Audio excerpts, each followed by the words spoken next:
बिस्मिल्लाहिर्रहमानिर्रहीम। अस्सलाम वालेकुम students. First year chemistry lecture number 8 और चैप्टर नंबर 7 के साथ मैं आप लोगों के सामने आज हाजिर हूँ। और आज की जो वीडियो है वो बहुत ज़्यादा इम्पोर्टेंट है। यूँ समझ लें कि पेपर में जो सवाल आना ही आना है, ठीक है। मैं ये बड़ी इंपॉर्टेंट बात कर रहा हूँ, ठीक है। आप टेनियर उठाएं, ठीक है। मैं जो बात कर रहा हूँ उसको खुद देखें ना कि कितनी क्रेडिबल बात की मैंने, क्रेडिबिलिटी क्या है मेरी बात की। तो आपको वहां से अंदाजा हो जाएगा कि 10 ईयर में कोई शायद ही एक साल हो, मुझे ठीक से याद नहीं है, कोई शायद एक साल हो जिसमें आयन इलेक्ट्रॉन मेथड ना आया हो। अदरवाइज हर साल एक या दो इक्वेशन इस तरह की आपको पेपर में नजर आएंगी।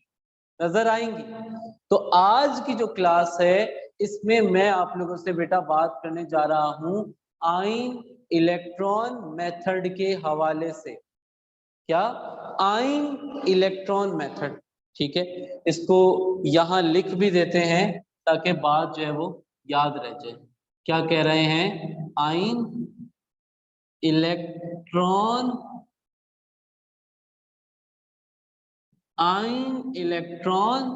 मेथड आज पढ़े, ठीक है। बहुत इंपॉर्टेंट है, बहुत ज्यादा इंपॉर्टेंट है।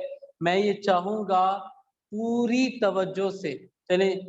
पिछली एक आध मतलब छोटी वीडियोस है तो आप लोग जो है ठीक है मतलब मामला चला लेते थे, लेकिन आज की क्लास में मुझे आप लोग की पूरी पूरी तवज्जो चाहिए।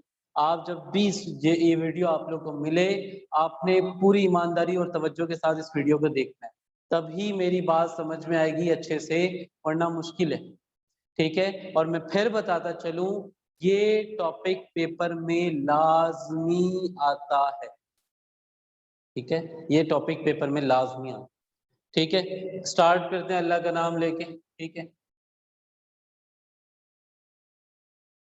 पहला जो स्टेप है बेटा उसका नाम है, इस इक्वेशन को स्टेप वाइज सॉल्व किया जाता है। स्टेप नंबर 1, ठीक है। स्टेप नंबर 1 का नाम है बेटा splitting of equation. Splitting of equation, इसका क्या मतलब है? आपने इक्वेशन को तोड़ के दो हिस्सों में डिवाइड कर लेना। आपको याद होगा मैंने आपको एक टॉपिक पढ़ाया था ऑक्सीडेशन एंड रिडक्शन का, और उसी में एक और चीज पढ़ाई थी रिडॉक्स। तो ये एक रिडॉक्स रिएक्शन है। रिडॉक्स रिएक्शन कौन सा होता है? जिसमें ऑक्सीडेशन और रिडक्शन दोनों हो रही होती है। तो हमें इस इक्वेशन को तोड़ के लिखना है दो पार्ट्स में। अच्छा, जब इक्वेशन को तोड़ रहे होगे, जब इक्वेशन को तोड़ रहे होगे तो उस वक्त इक्वेशन को तोड़ रहे होगे तो उस वक्त आपने क्या चीज देखनी है? आपने ऑक्सीजन और हाइड्रोजन के अलावा एलिमेंट्स को देखना है, ठीक है। ये जनरल बात कर रहा हूं। जब इक्वेशन को स्प्लिट कर रहे हो, तोड़ रहे हो, तो हाइड्रोजन और ऑक्सीजन, हाइड्रोजन और ऑक्सीजन के अलावा, हाइड्रोजन और ऑक्सीजन के अलावा एलिमेंट्स को देख रहे होगे, ठीक है। यहां देखें, अब आप यहां आ जाए, यहां पे क्रोमियम और यहां पे क्रोमियम, यहां आयोडीन, यहां आयोडीन। ये वाले हाइड्रोजन और ये वाले वाटर को आपने फिलहाल कंसिडर नहीं करना। यानी आपने एक इक्वेशन का हिस्सा ये बना लिया और एक इक्वेशन का हिस्सा ये बना लिया। यानी आपने, मैंने किस चीज को देखा है? मैंने किस चीज को देखा है? मैंने यहाँ पे एक देखा है क्रोमियम को, एक देखा है आयोडीन को, बस। एक देखा क्रोमियम को और एक देखा किस चीज को? आयोडीन को। तो आपने अब क्या करना है? जो इक्वेशन तोड़ी है इसको एज इट इज यहां लिख देना है, Cr2O7 माइनस का 2, और आगे लिख देना है Cr प्लस का 3, ठीक है। इसको स्प्लिट कर दिया, आयोडीन I2 और यहां क्या लिखा IO3, -1 लिख लेते हैं अपनी आसानी के लिए। बेटा एक बात यहां पर बहुत ज्यादा जरूरी है, हमें ये भी बताना है कि कौन सी इक्वेशन ऑक्सीडेशन और कौन सी इक्वेशन रिडक्शन की है। अभी तो हमें नहीं समझ में आ रहा, ठीक है। आपको पता है मैं बगैर सॉल्व किए बता सकता हूं कि कौन सी ऑक्सीडेशन कौन सी रिडक्शन। यहाँ पे ऑक्सीजन है, यहाँ पे ऑक्सीजन नहीं है, loss of oxygen. Loss of oxygen को क्या कहते हैं? लॉस ऑफ ऑक्सीजन को क्या कहते हैं? रिडक्शन। यहाँ ऑक्सीजन नहीं है, यहाँ ऑक्सीजन है, ऑक्सीजन का गेन तो क्या कहते हैं? ऑक्सीडेशन। एक तो ये तरीका, एक तो ये तरीका है, इससे आप ठक करके निकल जाएंगे। लेकिन एक और तरीका भी है जो जरा पायदार है, उसको भी जरा यहाँ देखते हैं, एक अच्छे वाला रफ वर्क करके, ठीक है। ये आ गया आपके पास अच्छा वाला रफ वर्क, अच्छा वाला रफ वर्क करके देखते हैं, ठीक है, हैशटैग। अब आप यहां देखिएगा, मैं क्या करने जा रहा हूं, Cr2O7-2 में क्रोमियम की ऑक्सीडेशन स्टेट निकालने जा रहा हूं। अब जिस बच्चे ने पिछला लेक्चर नहीं लिया और वो लेक्चर 8 सुन रहा है, तो उस बच्चे के लिए, ठीक है, क्योंकि उसको समझ ही नहीं आएगा। हम यहाँ पे ऑक्सीडेशन स्टेट भी तो निकालेंगे, और मैंने चैप्टर का आगाज ही ऐसे लिया कि चैप्टर के शुरू में सारी छोटी छोटी डेफिनेशन बताता चला गया। अब वही सारी चीजें मैं यहाँ पे इम्प्लाई कर रहा हूँ, मतलब अप्लाई कर रहा हूँ, अप्लाई करके आपको दिखा रहा हूँ। यहाँ देखो जरा गौर से, इस चीज में से भाई हाइड्रोजन और ऑक्सीजन के अलावा बात होगी। यहाँ पे किसकी ऑक्सीडेशन स्टेट निकलेगी? यहाँ किसकी ऑक्सीडेशन स्टेट निकलेगी? क्रोमियम की। तो आपने क्या करना है, क्रोमियम की ऑक्सीडेशन स्टेट निकालनी है Cr2O7-2 के अंदर। आप यहाँ देखें भाई, ये रफ वर्क है और पेपर में इसको शो करना है, साइड में कोई लकीर डाल के ये सारा रफ वर्क शो करना, ये नहीं लिख देना अच्छे वाला रफ वर्क, तो पता है अच्छा बुरा क्या है। अच्छा आप यहाँ देखें, ये तंग कर रहा है यार। क्रोमियम, कितने क्रोमियम है? 2 प्लस ऑक्सीजन कितने? 7 multiply by 2 is equals to minus का 2। लास्ट क्लास में किया था ये काम, लास्ट क्लास में ये काम किया था। Plus minus minus 2 multiply by 7 14 is equals to -2, और यहाँ 2Cr आ गया, 2Cr। माइनस का 14 को उधर भेज दो तो 2Cr, माइनस का 2 प्लस का 14, 2Cr प्लस का 12, Cr is equals two plus का 12 divide by 2 and Cr is equals two plus का 6। यानी यहां पर क्रोमियम की ऑक्सीडेशन स्टेट क्या है? प्लस का 6। एक की बात कर रहा हूं, एक की, 2 की बात नहीं कर रहा अभी। अब प्लस के 6 से प्लस का 3 हुआ।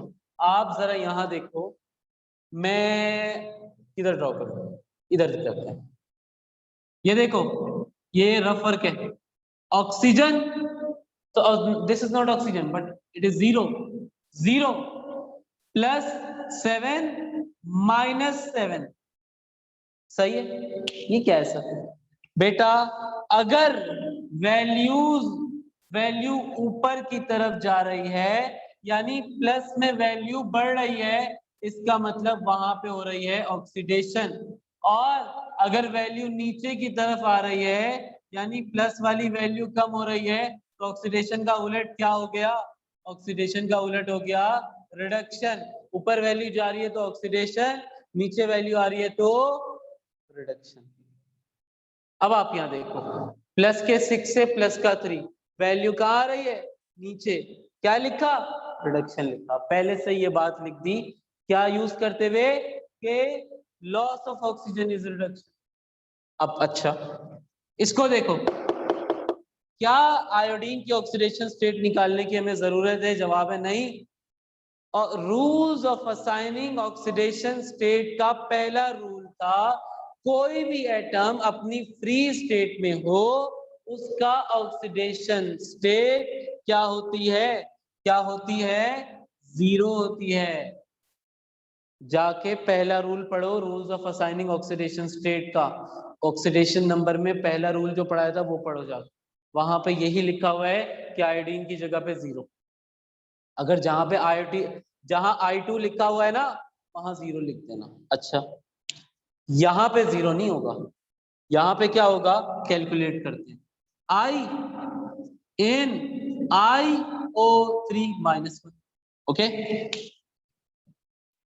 आयोडीन का नहीं पता, ऑक्सीजन की जगह माइनस का 2 multiply by 3 is equals to minus का plus minus minus 2 3s are 6 is equals to minus का 1।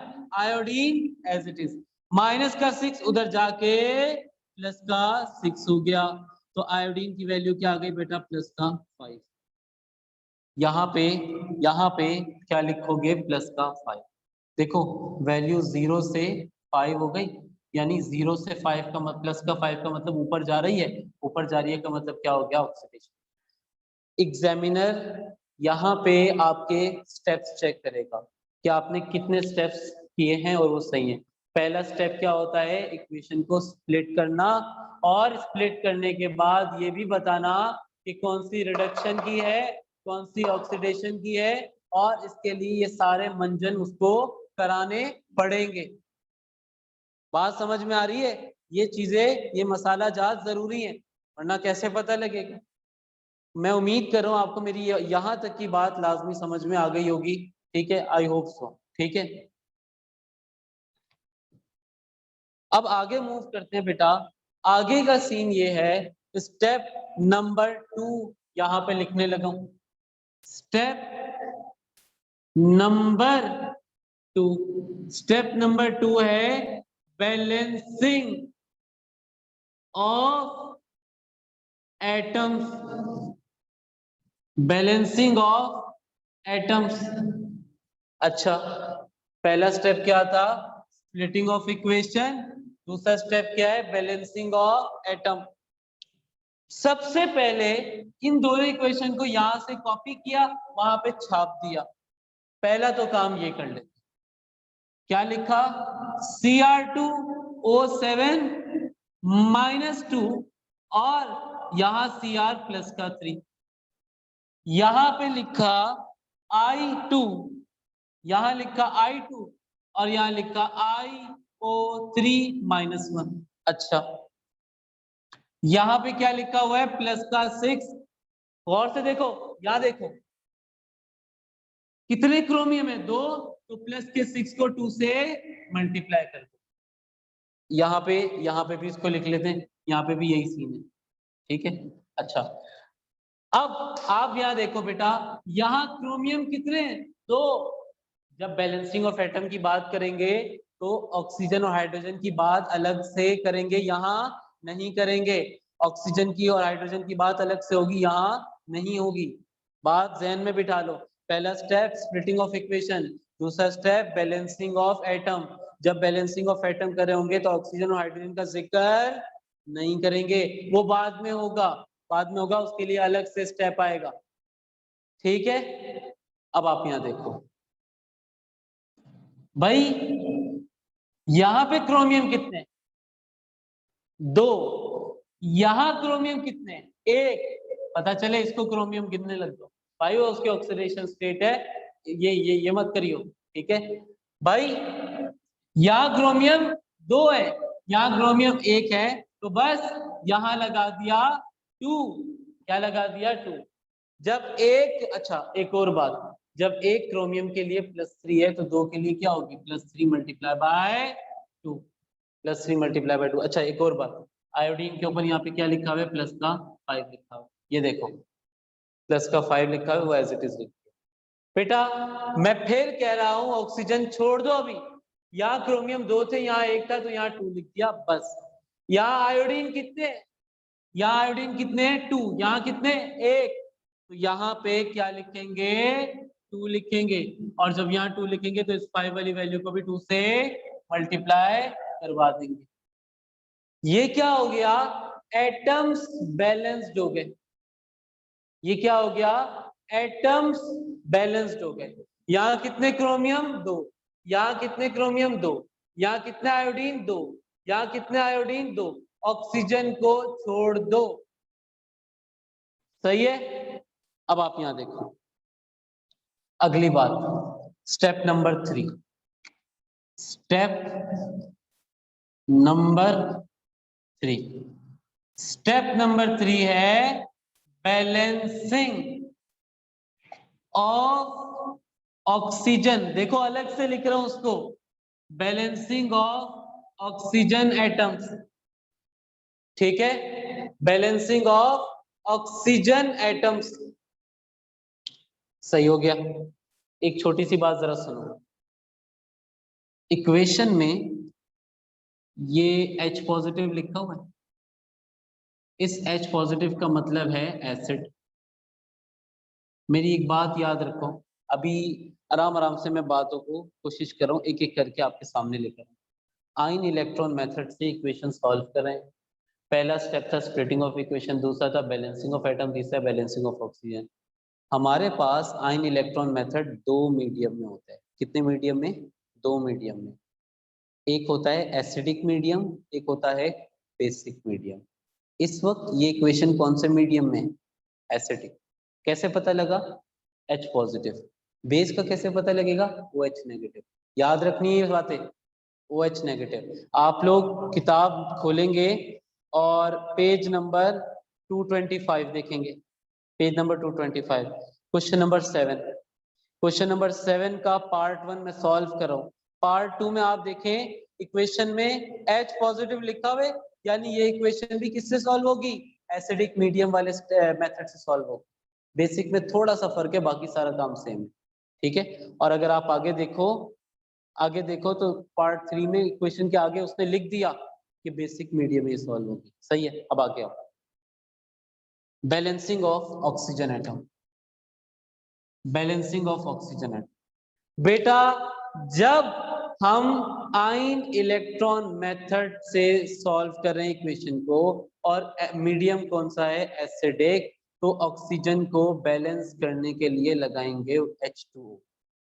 सर दोबारा बोले, जब हम आयन इलेक्ट्रॉन मेथड सॉल्व कर रहे हैं और एसिडिक मीडियम के हिसाब से इक्वेशन सॉल्व हो रही है, तो हम क्या करेंगे, ऑक्सीजन को बैलेंस करने के लिए H2O लगाएंगे।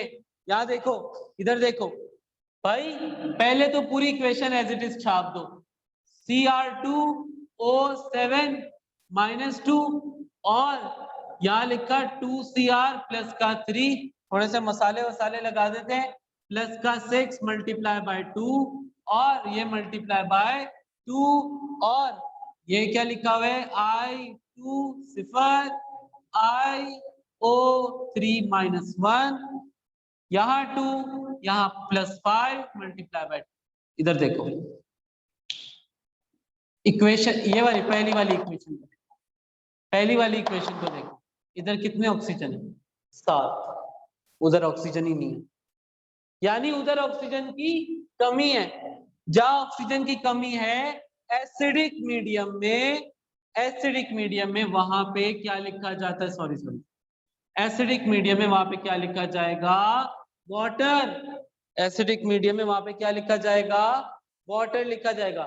अब दोबारा सुनो, यहाँ 7 ऑक्सीजन थे, यहाँ ऑक्सीजन था ही नहीं तो H2O लगा। अच्छा सर यहाँ 7 ऑक्सीजन है, यहाँ 1 है, बेटा 7 लिख दो बस। अब आप यहाँ देखो, यहाँ पे ऑक्सीजन है ही नहीं, यहाँ पे कितने ऑक्सीजन है, 2 मल्टीप्लाई बाय 3 6 ऑक्सीजन है। तो हम पहली बात तो ये यहाँ पे लिखेंगे आयोडीन के साथ H2O और H2O के साथ क्या लिख देंगे, 6। चेक करो। अच्छा आप you might be thinking direct oxygen लिख देते, डायरेक्ट ऑक्सीजन नहीं लिखेंगे, इसी अंदाज से ये काम होगा। फिर आप ये बोलोगे सर एक नया काम आपने अपने जिम्मे ले लिया, अब इक्वेशन में यहाँ हाइड्रोजन है, यहाँ हाइड्रोजन ही नहीं है, तो उसके लिए अलग से एक स्टेप लिखने जा रहे हैं। पहला स्टेप था स्प्लिटिंग ऑफ इक्वेशन, दूसरा स्टेप था balancing of atom. Balancing of atom करते हुए ऑक्सीजन और हाइड्रोजन को बैलेंस नहीं करना, क्योंकि उसको अलग से बैलेंस करेंगे। उसके बाद ऑक्सीजन एटम को बैलेंस करने के लिए एसिडिक मीडियम में पानी लगाएंगे, एसिडिक मीडियम में पानी लगाएंगे। अच्छा, बेसिक मीडियम की बात अभी नहीं कर रहा वरना कंफ्यूज हो जाओगे। स्टेप नंबर 4 देखो, स्टेप नंबर 4 देखो, स्टेप नंबर 4 का नाम है balancing of hydrogen atoms. Balancing of hydrogen atoms, balancing of hydrogen atom. पहले तो सारी इक्वेशन को उठा के एज इट इज छाप देता हूं। Cr2O7 माइनस 2Cr प्लस का 3 7H2O I2 6H2O और 2iO3 माइनस 1। मसाले लगा देते हैं, ये आ गया प्लस का 6 multiply by 2 multiply by 2 cipher plus का 5 मल्टीप्लाई बाय 2। ये सारा कहां से आया? यहां से आया। अब इधर देखो, क्या यहां हाइड्रोजन है? नहीं। यहां हाइड्रोजन है, कितने? 7 मल्टीप्लाई बाय 2 14 हाइड्रोजन है। कितने? 14। और 14 हाइड्रोजन को जब बैलेंस करना है तो जहां पे हाइड्रोजन कम है एसिडिक मीडियम में, वहां पे लिखोगे क्या? H positive. अच्छा, कितने H positive sir? 14 H positive. सही है? दोबारा सुनो, यहां पे देखो, इधर इधर हाइड्रोजन है, इधर हाइड्रोजन है नहीं, इधर हाइड्रोजन है, कितने? 12। 12 कैसे? 6 मल्टीप्लाई बाय 2 12। तो भाई दूसरी तरफ क्या लिखोगे? दूसरी तरफ लिखोगे H पॉजिटिव। कितने H पॉजिटिव? 12 H positive. आप यहां देखें, ये आपके पास हम लोग इक्वेशन को सॉल्व कर रहे हैं और अब तक मैं 4 स्टेप्स आपके सामने लिख चुका हूं। चारों स्टेप्स बहुत ज्यादा जरूरी हैं, स्प्लिटिंग ऑफ इक्वेशन और ये सारी बातें जहन में बिठा लो। इस दौरान जो जो बातें बोलता गया वीडियो पॉज करके मतलब पीछे करके दोबारा सुन लो, उनको कहीं अंग्रेजी में या मैसेज वाली जबान में लिख लो अपने पास। काम की बातें सारी, पेपर में ये सवाल आना ही आना है, ये नहीं आया तो कोई और इक्वेशन आएगी, तरीकेकार सेम होगा। अभी तक मैंने इस इक्वेशन के 6 स्टेप्स में से 4 स्टेप्स आप लोगों के सामने कर दिए हैं। इसको जरा सॉल्व करें, ठीक है? फिर मैं ये रेकमेंड करूंगा कि इतनी ही इक्वेशन दोबारा खुद से सॉल्व करें तो मजा आएगा, तो बात समझ में आएगी। उसके बाद फिर मैं आप लोगों से इसका एक अगला स्टेप डिस्कस करूंगा। कोई पता नहीं, अल्लाह ने चाहा तो हो सकता है कि उसके बाद हमारी मुलाकात जब हो तो ईद जो है, ईद के बाद जब हमारी इंशाल्लाह मुलाकात हो तो क्लास में ही हो, तो मैं क्लास में ये करवा दूँ, वरना फिर मैं आप लोगों को यही से स्टार्ट लूंगा इस पूरी चीज का, और वहां पे आपको अगेन सिखाऊंगा कि इसके आगे के 2 स्टेप्स क्या हैं, वो बहुत इंपॉर्टेंट है, और उसके बाद इक्वेशन सॉल्व हो जाएगी। 6 स्टेप्स टोटल करने, इसमें से 4 कर दिए। इसको सॉल्व कर लें, खुद से भी प्रैक्टिस कर लीजिएगा। अपना बहुत ख्याल रखिएगा, दुआ में याद रखिएगा मुझे। अल्लाह हाफ़िज़।